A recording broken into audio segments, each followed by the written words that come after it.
dark down in there, Jason. Wyndham looks like he's rolling up a little bit on his teammate Short here, Jeff. As we're about to complete lap 1, they're headed to the whoops in the finish line, and Wyndham is right on the rear tire of Short. Well, and that roost is some massive incentive to get out front and get the lead. I mean, you can just see this, this soil here, and like the riders, like their comments earlier, is it looks great, but it's really hard-packed and slippery in there, especially when they water, and it's just not as loamy as what you think it is. Now, Kevin Wyndham has had great success at this track through the years. He's been racing for many, many years, but this is one of his better tracks, and a lot of people say it's because of his riding style. Explain that a little bit, Jeff. Well, he has the ability to get the long legs out, and he's got just a fantastic cornering technique. See him pulling some tear-outs right now, already getting some roost. Yep. And we're going to see here, Dungey a few bike lengths back, and he's been ultra patient with everyone through these races. But Wyndham's going to have to do something different than in the first moto, because he started out like this, finished way back in 9th, and just did not look like he had the flow. So see if the veteran can get something going here for Moto 2. Oh, he's just ducking his head the whole time. Maybe the reason Wyndham's so close to Short is if he just wants to make a pass and get out of that roost. Don't worry about getting tired in the moto later on. Well, and you notice there's actually some rocks and stuff starting to come up. All those light spots, that'll be rocks. And this is a great racetrack to ride, but it's just not good when you're behind somebody. Give a shout out to the man in fourth. That is Dungey's long-lost teammate, Matt Moss, a young Australian who has had crashes, injuries over and over and over all season long. Maybe today we'll finally see what the 712 has. Here he is in the number 4 spot. Followed by Justin Brayton, who really, his first moto. 17th. Yeah, he's way off the pace. You know, so far back that hard to see exactly why he was in 17th. He certainly is capable of a much better finish than that, but nonetheless, I think the story here of Moto 2 is the 712 of Matt Moss. You know, he has a twin brother that actually races out here as well, although he's out injured at the moment. Jake Moss, and the book on the Moss brothers, they are really fast. But this year, they have both been beset by some major injuries. Matt broke his back back in December, I believe. And then while he was out with the back injury, he decided to have an injured wrist looked at. Turned out he had a bad wrist as well. So he missed all of Supercross and hasn't delivered many results here outdoors, but he's 4th early in this second moto. And so as we come around the first full lap, Andrew Short with a 2:13 flat, zeros across. 0.8 of a second faster than Wyndham, and about 0.4 of a second faster than Dungey. So that puts him 2.4 seconds ahead of 3rd. Now all the riders in this second moto are going to be battling for the Rockstar Energy Drink fast lap, which the fastest lap of the second moto gets that award. So right now Short has it, although we saw in Moto 1 the track gets faster the day goes on. Speaking of faster, look at this. Josh Grant not messing around. He goes inside of Dan Reardon and makes the pass. That's going to move him up into 9th. See Jeff Alessi trying to get back on the track there. That was a bad spot as the whole lead group starts to come by, and he's trying to pull out even though he's a lap down. Oh, here comes Dungey. How many times has he put himself in this position? He doesn't get the whole shot, but he never gets a bad start. Starts 4th, 5th, 3rd in this case. And like you said, he's just so patient. He's going to go to work on the 2 Honda boys. Well, he's at this point in the second moto, you're trying to figure out where the lines have changed from Moto 1 to Moto 2. Track's changed a little bit. They've actually taken the bulldozers out, worked on the track a little bit, did a little maintenance. You see it's really not that rough at all coming down off of that big drop-off. So the track's pretty smooth and fast right now. I mean, when you take a look at, though the first moto, Dungey's turned to 209. That was a 213 for Short last lap. All right, we think they might get faster as this thing goes on. The question is, which one of these 3 will be the fastest out of the pack? 2 Hondas leading the Suzuki right now, but the way it's worked out all season long, this seems to be the position Dungey likes to start out in. He's doing the hunting, and he's got 2 riders in front of him who are about to be hunted. We're just getting started here live on Speed. Andrew Short leads the way.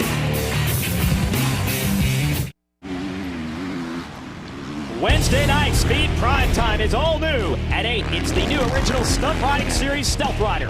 And at 10, it's Intersections, where man and machine are pushed to the limit. So get your heart racing Wednesday night, starting at 8 Eastern on Speed. Ryan Dungey going to work on Kevin Wyndham to try to get in a second, while Andrew Short, up 29, tries to pull away from the boat. Jason Wygant, Jeff Emig, Aaron Bates giving me the call. Washougal, Washington. Jeff, what are you seeing here? Well, I've seen Dungey finally start to get aggressive here, moving around, trying to find some better lines, trying to take some wide lines, trying to take some insides. But Kevin Windham being a little stingy with that second place, and which is quite the change, because in Moto 1, things started happening a little too quick for the veteran Windham, and he gave up a lot of positions. Dungey kicking the bike sideways there, and that's one of those really slick spots. That's what the riders say. See, right here, they worked on this section. Okay, they took the dozer to it and cleaned it up, and it's made it really nice and mulchy. But that section where Dungey got swirly, it's so hard packed under there. There just is no traction, and you have to respect this track. You really have to be easy on the throttle, and that's why these three riders here are probably three of the most smooth riders with their throttle technique than anybody out there. Dungey going to go to work on Windham again. Here he goes to the inside. He's on the inside for the next corner as well. Will he beat Windham there? Oh, he's got the inside line now. Windham's going to try to squeeze to the inside. Yes. He does. You're right. The veteran here being stingy, not letting Dungey have it.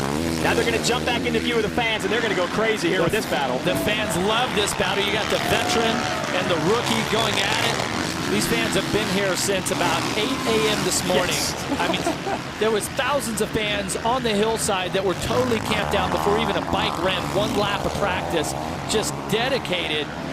Fans up here, and this is the only race that they have on the schedule here in the Great Northwest. Yeah, what great tradition. That's why it's the retro weekend. 40 years this track has been in operation. 30 they've been holding a pro national, and what a national they have this year. Dungey going outside to inside on Windham. What a move by the number 5. Wow, he was committed once he squared that up. He was not going to be denied. Now let's see if Dungey can put the charge on. And last time around, Short was a 2:12.5, Dungey a 2:12.7. Let's see what they look like here as they cross the stripe now. That's going to put Short at a 2:12.9 and Dungey at a 2:11.9. So Dungey a full second faster that last lap. Jeff, I want us to take you through this battle here between Dungey and Windham. Dungey makes a mistake and he quickly rebounds.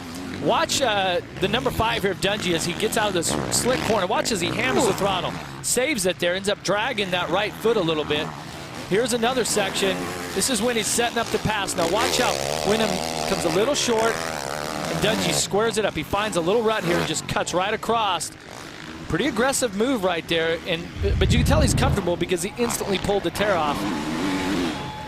You know, you mentioned that he found a little rut there. You're not kidding. Windham was in the main line. Windham had this big groove to bounce off of, and Dungey somehow still able to make it happen. Yeah, but this is the thing about Washougal, is that those little ruts are so hard to stay in. So to try to find a smooth line is just as important as finding a little rut to bounce off of and make the bike turn, because not all the times can you know, typically you get in a rut and you can hammer the throttle. There's some little kickers that'll kick that back end out of the rut and lose traction. All right, here's Justin Brait in 4th. Tommy Hahn waiting for him to catch fire. Usually second half of the race, number 10 really picks it up. And here's the lone soldier for Monster Kawasaki, Nick Way. Then it's Moss and Josh Grant. And Grant is in 8th, Reardon 9th, Kyle Cunningham 10th. But you want to stay with Josh Grant. You never know when this kid's going to catch fire. And right now he's all over Moss. Yeah, and when you take a look at the top 3 first moto, it was Dungey, Short, Metcalf, Grant. Right now you got Metcalf, who was way outside of the top 20. He's up to 12th. Josh Grant up to 8th now.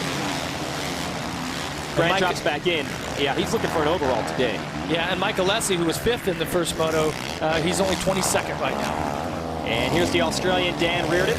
Really nice guy, good guy to talk to on and off the track. And as far as the racing goes, he's been solid top 10 this year, but he had a lot of hype coming into this tour. A few years ago, he actually challenged Chad Reed at a race in their native Down Under, and a lot of people thought that maybe he had Chad Reed level speed. Hasn't quite found the combination to show that, but he's been consistent this year. Go back up front. Short still leading Dungey, and Short ran a 2:13.1, Dungey a 2:12.4, so Dungey still closing the gap. Like seems to happen second half of the second moto every week. Yeah, but this is for the overall, and Andrew Short has got to get mean right now. He has really got to do whatever he has to do to keep Dungey behind him, because this could be such a massive boost in his confidence and in the